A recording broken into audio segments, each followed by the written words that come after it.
Hello, I'm Alison from Bag Lady Bird Learn to Sew. So today I'm going to be talking to you a little bit about sewing French seams and how to. So French seams are an absolutely fab way to create seams on a lightweight or sheer fabric. Something like a chiffon or a double gauze, something like that. Usually if it has a tendency to fray, that's a good option to use. And what it does, it encloses the seams inside another seam as you sew it. So what you do with a French seam is you sew it wrong sides together first, and then flip it over and sew it right sides together.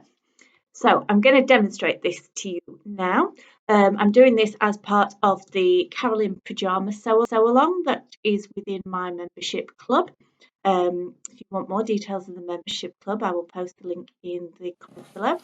Okay, so we're going to be sewing a French seam on this lovely cotton lawn. So it's a fine fabric and it will do nicely with a French seam.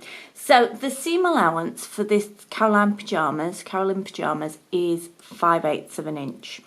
So to make your seams, what you want to do is do a small seam at 2/8 of an inch, which is 1/4 of an inch, and then your enclosing seam will be at 3/8 of an inch. So 2/8 plus 5/8 equals 2/8 plus 3/8 equals 5/8. My maths is terrible. So here we go. So we're lining this up with the 2/8 line on the machine. And I'm using a bright orange thread to contrast, so hopefully you can see it a bit better.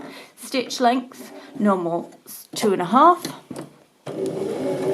Reverse back and come forward. So we're following that 2/8 guide just on the base of the machine here, coming down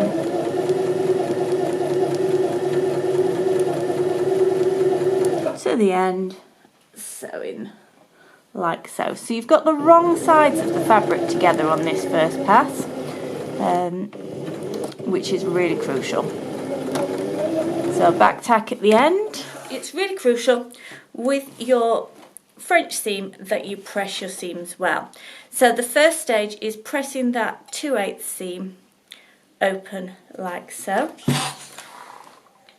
And my iron is hot because it's cotton fabric and lots of steam. It'll help press it into place.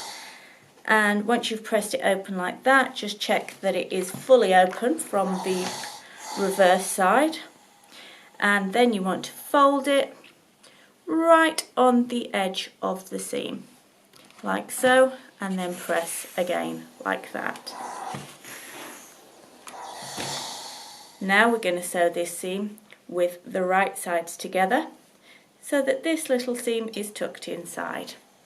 Okay, so we've got this 2/8 seam here, and if you want at this stage you can trim this seam down. If you're worried you're going to catch it in the next seam, you can trim that down to about half. You don't have to, but it makes it a little easier. But because this is 2/8 and your next seam is 3/8, you should hide it inside anyway.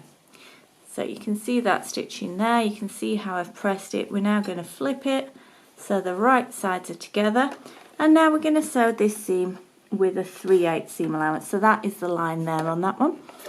And we're going to do needle down, back tack back to the beginning, come forwards,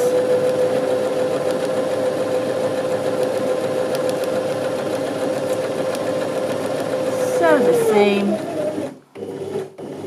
few stitches in reverse,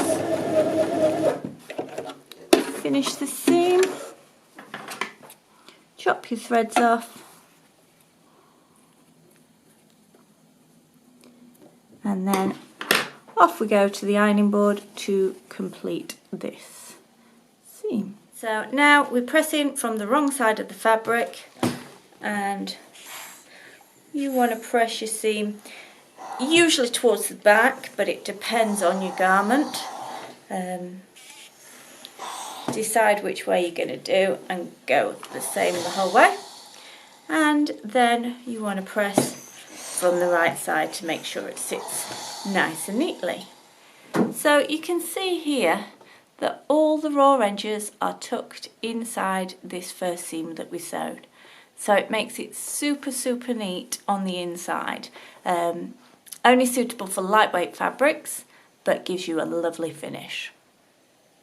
Remember to like and subscribe to my channel for more great Learn to Sew videos that will help make you a better dressmaker.